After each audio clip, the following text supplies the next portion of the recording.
risks of using Instagram. What is Instagram? Instagram was created 9 years ago by Kevin Systrom and Mike Krieger. The application was developed and is owned by Facebook. The app was initially released for Apple iOS platform, with an Android platform being released 2 years later. Instagram is a mobile application. How to use Instagram according to their website. Your first step would be to create an account. Creating a username that represents who you are or your brand is would be part of creating an account. The next step would be to create your profile. Your profile would include a biography, which could be a short about yourself or a short about your business or your brand, and then a photo that accurately represents you or your content or your brand. This should also include a link to your website, YouTube account, Facebook, or other accounts. The next step would be to link your account to your other social media accounts or other third-party sharing platforms. This allows you to post Instagram content on multiple third-party sharing sites. The next step would be to share with your followers on all your other platforms, basically an announcement that, hey, here's my Instagram, follow me on it. And then the last step would be to start sharing your content. Your content would be what you want to connect your users to, in addition to, your branding and other objects like that. There are currently 1 billion users of Instagram. Instagram is one of the hottest applications and experienced substantial growth over the last 2 years, gaining 500 million users between 2017 and 2019. So these users are the majority age between 18 to 44. That makes up 79% of the users of Instagram, and they are predominantly female. There are many businesses, celebrities, influencers, fashion brands, retailers, artists, movie production companies, television networks, and producers that use Instagram in addition to the everyday average user. What is appealing to the users of Instagram? Being that Instagram is a mobile application, it makes the app easily accessible for on-the-go people. It also creates a visual and unique experience in comparison to other popular social media applications. It gives users more control over content, and you can't share on Instagram without using like an outside app to regram or repost, or taking a screenshot and sharing it elsewhere. This allows users to control their content a little bit more. There's also stricter guidelines and policy settings as far as who can access what in the community. This is also very appealing to users. And as far as visual and unique experiences go, Instagram is more photo oriented than your text heavy content that would be on Twitter or Facebook. Therefore, when a user signs into Instagram, they're getting a novel, very unique experience as opposed to what they would get on your Facebook or your Twitter account.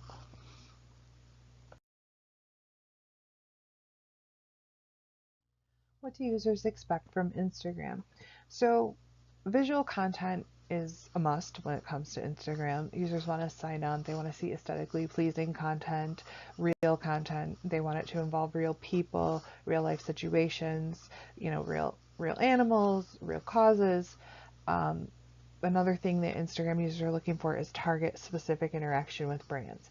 That basically means that they're seeing advertisements or content from brands that they've had past experiences with, brands that they're interested in knowing more about, brands that they maybe shop every day, just something that's tailored more to their user experience.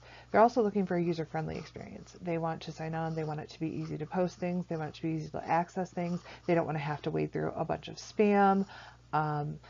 They, like I said, they want to see photos of real people as opposed to heavy commercial advertising. Sometimes on Facebook you see ads for everything, and some of them are 15 seconds long, some of them are 30 seconds long. Sometimes you watch a video on Facebook and you're seeing a minute worth of ads for over a 5-minute video. So when they're signing on to Instagram, users are looking for a lighter experience. Which leads to limited interaction with spammers, and they're also looking more of a recent trend is interactions with celebrities and more accessibility to celebrities and social media influencers and social media content. They're looking for what's currently trending, what's going on in pop culture. These are all things that users from Instagram expect. Why Instagram? These answers vary depending on the type of user. Interaction and accessibility to celebrities and influencers has been increasingly more of a trend as to why people are turning to Instagram. For example, Ariana Grande has 350 million followers. The majority of them are female, the majority of them are young. However, they get to interact with her. She's on all the time. She's asking questions. She's asking them to ask questions. She has them taking polls. It makes them feel more connected to the people that they look up to. So the users of Instagram have increasingly been looking more towards accessibility to celebrities and influencers in the beauty, fashion community, social media influencers, that sort of thing. Um, there's less text and more pictures with Instagram. It just offers a completely different experience. I've touched on it before. You're basically signing in and it's pretty pictures. You're not having to listen to grandma's drama about what cousin Ed did down the street. You're more getting on and you're looking for specific things, specific content, whether it be pop culture or art or nature photography. Your interests are more specific when you're signing into Instagram. Which leads to user specific content. You follow the people on your Instagram. You can control who follows you. So you're seeing what you want to see when you sign on to Instagram, as opposed to you may have all these friends on Facebook that you feel are maybe out of obligation, or maybe they're family members, and you go on and you see content you don't want to see. It's an in-the-moment use as far as it being a mobile application. So you can go anywhere. I call them my Instagram timeouts. When I'm having a stressful day, I'll sit down and I'll just scroll through Instagram. And it's just a bunch of pictures. It's light content. It's sometimes funny. Sometimes it's just a nice, relaxing break from the day. There's also more control over content and privacy settings. Like I said, you can choose who follows you. You can choose who you follow. You choose what you put out there. It's really hard for things to go viral on Instagram. It's been increasingly more easy, but again, you have to download an app to be able to repost an Instagram post, or you have to take a screenshot of it and post it on your page if you really feel the need to repost it. So there's a little bit more control there for users, which makes Instagram more enticing. The monetization strategy of Instagram. When Instagram first started, there was really no money being made by Instagram. That changed at the end of 2013. Instagram's revenue is currently being generated by advertisements. There are three main types of advertisement styles that businesses can choose from. The first one is a sponsored post, sponsored tags. That's basically the business going and paying Instagram to post their ads. The second kind is carousel advertisements, and this kind is basically a use of a series of images to promote a product or object. So basically, Instagram has the stories feature, and businesses can do a carousel of maybe 10, 15 shots, or something as small as 3 to 5 shots, and over time tell a story about the product and introduce it to its users. The third option would be the video advertisements, and those are like they are on Facebook. They're short. Generally, they're much shorter than they are on Facebook. They're only 14 seconds. And you can find those either advertising something. I know they have like a little shop now button under some of them. I've never really seen any in the Instagram stories, but I know that they are out there. I must not follow anybody that actually does that, but again, the advertisements are only 14 seconds long on Instagram. So monetization and the user experience. There are both benefits and drawbacks to the user experience now that there are ads on Instagram. The benefits include user-specific ad content. That basically means that if you ever search for something, or you have specific interests, you like something, or that sort of thing, those ads are what is going to show up on your Instagram feed.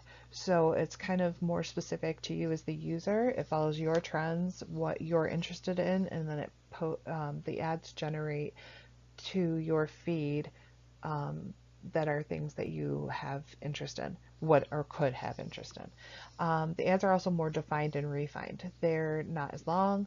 They're targeted specifically for the user, and they're visually pleasing. The ads also can link the user directly to the products, which a lot of them have a little shop now button underneath if you like the content that's there. The other thing is some of them post and they have like prices and things like that, so you can see what your money will get you, if you like the way that that room is styled in that picture or the outfit that the girl is wearing. Strategies like that, so it puts the user in direct contact with the products. The drawbacks include the users having to sit through 14-second ads. Studies are showing more and more that user attention spans are rapidly shortening due to social media use. So this 14-second ad, some people may click away from it. It may not be their cup of tea, or they just may not want to sit through it. I know personally, I sometimes get frustrated with the ads on Facebook and I'll close the whole video out because I just don't want to sit through one more ad. So that's definitely a drawback. Users also have to deal with more spam and more advertisements on their feed. And that was one of the things that attracted users to Instagram to begin with, was that the content was light. There weren't very many ads. You were basically there, you were following what you were following, you were looking at the content that you wanted to see, and now that's being expanded upon. So that would have to be a drawback as well. Users will also have less control over the content that they see, because like I said in the first part, users are they're being given ads that are more specific to their interests, but it may not be something that the user particularly wants to see an ad for. So again, that would have to be a drawback. Benefits to businesses. So for this section, I interviewed the marketing director for Legoland in the Northeast. It's actually my brother. He is the marketing director for Legoland Philadelphia, New York City, and Boston. He did admit that Instagram has not been entirely successful to him as a marketing platform, but he did have some insights into how it could benefit and what businesses are currently benefiting. One of the big benefits for him was that Instagram allows businesses to prospect, which is a targeted form of advertising. Prospecting, as he explained it to me, is basically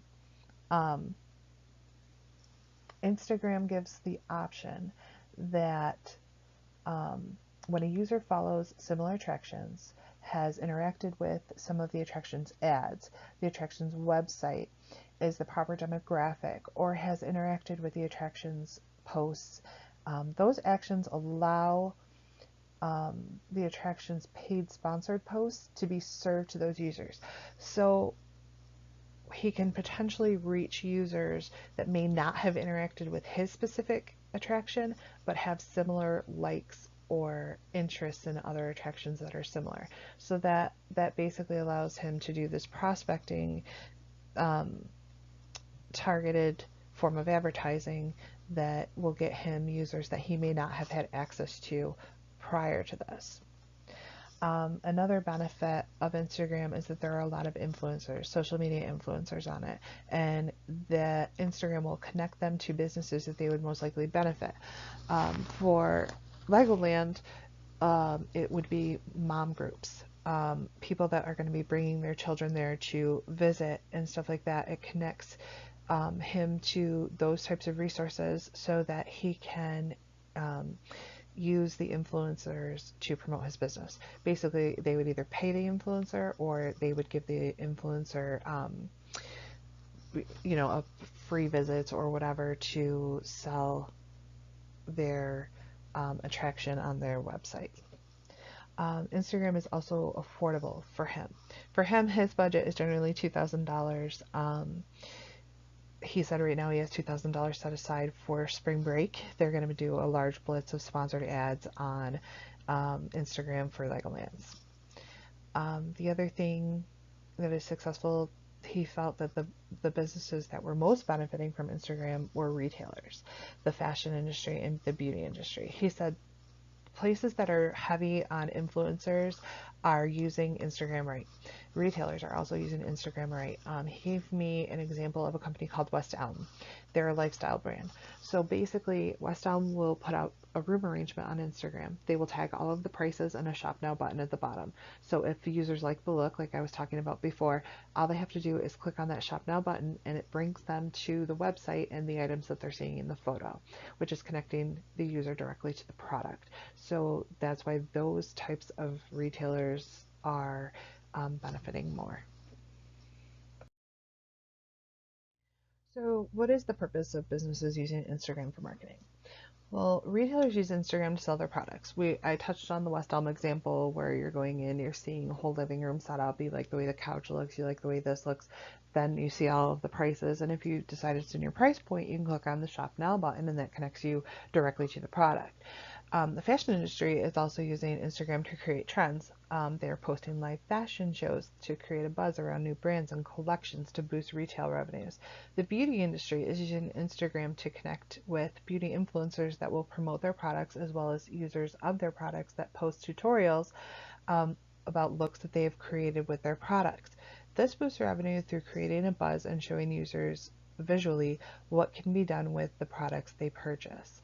So basically, you see a makeup eye look that you like on Instagram. The brand that is tagged, because generally that's what happens when people create a makeup look on Instagram, everybody will tag the brands that they used to create that look. And if the brand decides that they're going to repost that look on their page, they're not only spotlighting the person who did the tutorial, which is getting them more notoriety and moving them up the influencer ladder, they're also creating a buzz around that product for consumers. So the consumer is seeing, oh, look how pretty that is. I bet you I can recreate that. Let me buy that eyeshadow palette. So it's basically boosting retail sales through essentially free marketing. Examples of successful marketing campaigns on Instagram. Below are two examples of campaigns that were successful in 2018. The first one is The Gap. They were launching a campaign for a logo remix. And this was basically a line of clothing that had their logo done in a different way. The goal was to get attention and create a buzz for the new clothing line. The implementation mixed pop culture and high energy visuals. They basically had people dancing to pop music, had good energy. It was a very culturally diverse ad. It was simply done, and it was made to cater to millennials, which is their target audience. The result of this ad, well, they implemented this ad through a carousel advertisement in Instagram stories. It was a full screen short ad that played out through Instagram stories, and the result was higher click-through rates and recall rates, and it was a 19-day campaign total. Example 2 was Lacoste. This is a French sportswear turned lifestyle company. A lot of people don't know about the lifestyle side of it, so they were trying to get attention for the little known lifestyle side of the brand. Their implementation was basically to have a click-through ad, so they wanted a higher level of user engagement. So they encouraged that through using a colorful set of pictures. It was towels sets and bedroom sets, and basically it depicted the line, and they had users interact by tapping to get through the pictures. The results were double the return on the ad spend, and the click rate was increased.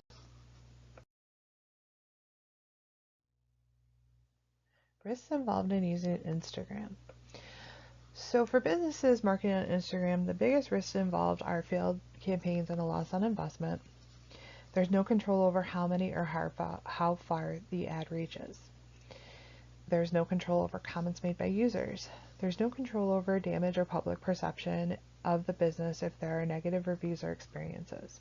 It can also be very hard and time consuming to build a following. I'll give a couple examples actually, of what went on in the conversation with my brother when I interviewed him about this project. One thing that happened to him was there was a regional manager at one of the Legolands that made a poor decision. The company doesn't allow outside food to be brought in, basically because they're a peanut-free facility and it's a dangerous situation. Well, there was a school, an inner city school, that couldn't afford the rates for Legoland to be able to feed them. Legoland has a catering company that brings in food from the outside, and they had all brought their own lunches. And the general manager made the decision to let them eat in the Legoland, but they couldn't be seen because they couldn't bring in outside food. It was a huge rule. So what the manager decided to do was to sit this group of students out in a dirty stairwell to eat their lunch, while the other groups were able to eat the catered in food. And there was a picture taken, and it was right before Martin Luther King Day. The students were very culturally diverse, and it went viral. And basically, the damage done to the company, there was racist incantations, there were annotations and things like that. The damage was done, and my brother said pretty much what happens is it gets shared by one person, and if they have 800 friends, that gets exposed to 800 friends, and then it goes out and it gets shared again. And if that person has 500 friends, now you're adding another 500 people. He said by the time the post had, he had found out about the post the following morning, it had already been shared 1,300 times. So there was a lot of damage control that had to be done in that situation for a poor judgment call on behalf of the manager. He said that the reason that Instagram is not very successful for him is because it has been so hard for them to build a following. You can't copyright hashtags. He said using hashtags that are widely used for something else is frowned upon, so there's a lot of etiquette that comes into play there. Also, hashtags are,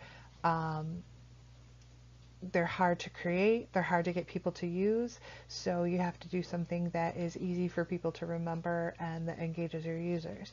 So that's why it can be hard to build a following on Instagram. Failed campaigns on Instagram. So here are two examples of two failed campaigns. One of them was Sunny Clothing Company. They had a Baywatch style swimsuit. It was right around the time that the remake of Baywatch was coming out. The swimsuit was called Pamela. Something that my brother had said was wildly successful for him was to do like a sweepstakes or like a giveaway. Those things tend to go really well for him and can go viral at times. However, this company decided that they were going to promote the $65 swimsuit by offering to give away a free one to everybody that liked and tagged the post within the first 24 hours. So basically, they did ask them to share the post, which we know is kind of hard on Instagram. So I don't think that they were anticipating the response that they got, because the problem was that it went viral with over 3,000 shares. The company could not give away all of those swimsuits and release a statement basically capping the amount due to the viral reaction. The fallout to this was that customers were outraged, obviously. They didn't get their product. There was a bunch of negative reviews, and there was public humiliations at the hands of the internet, basically. There were comics made about the marketing team. There was all kinds of fallout for the company that actually ended up damaging their revenue almost irreparably. And then my second example is the Booty Shakes. What happened here was there was a collaboration between Scott Disick and Booty Shakes to promote this product. Now, Scott Disick is a social media influencer. For those who don't know, he was dating one of the Kardashians. I'm not sure which one. He basically was sent the product along with an email giving specific instructions on how to caption the post and when to post it. The problem was that Scott copied and pasted all of the instructions into the caption. The ad was supposed to look like a natural use of the product by Disick, and that's just not what happened. It basically looked like he copied and pasted, and yeah, he's getting paid for it. So the fallout for this was the collaboration came across to users as forced and a joke. It sparked outrage with people that Disick posted an ad about a product that he does not use or care about.